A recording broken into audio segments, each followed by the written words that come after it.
Hello everyone, I'm Emma, and I'm your storyteller for today.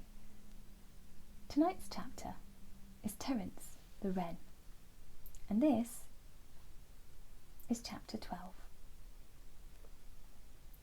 Wow, Sam, that was amazing, said Len. I never thought I'd enjoy flying like that, but it was awesome. Only one problem though. What's that? asked Sam. How soon can I go again? Chuckled Len to himself. Sam was a little embarrassed and blushed at Len's comments. I'm sure we can figure something out. But before Sam could indulge that idea, there was a bigger priority to consider, and so Sam was not to be distracted. Come along, he said. This way. You have to walk the rest of the way. Or hop, said Terence. Yes, or hop. And with that, the three made their way in the direction Sam was headed. I saw the fields, and they were just this way, I think, said Sam, although I didn't see anything in them, he admitted. But if they were grazing animals, they might be owned by a farmer, and sometimes they move their animals about. Why do they do that? queried Len. Oh, I don't know. To give them fresh food in a new field, I suppose, said Sam. This seemed logical, and so Terence was now wondering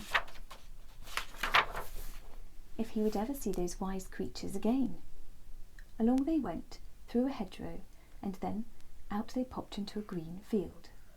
Terence's hopes were up now, as this was definitely familiar. They looked as far as they could see, for it was a long field, but they could see no animals. Perhaps this isn't the right field, said Sam.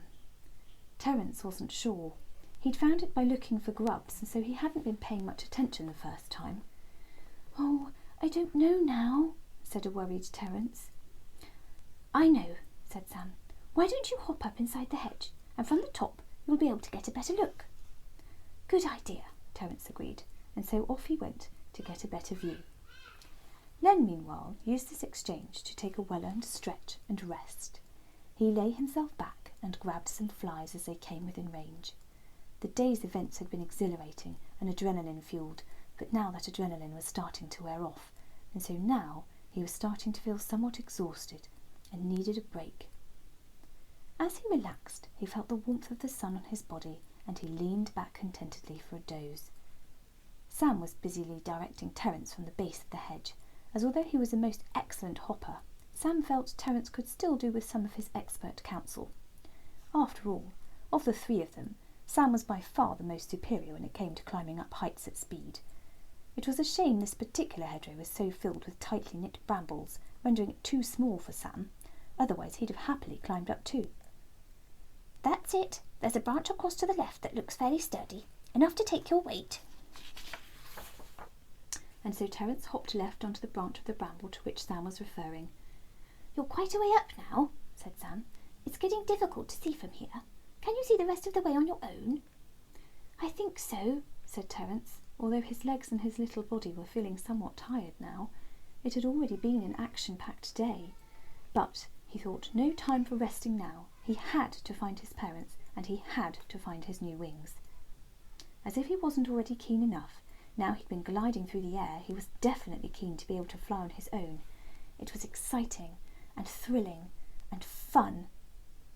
Just a little further, he thought. One final push. And so he pushed onwards and upwards, as he could see he was only a few hops from the top.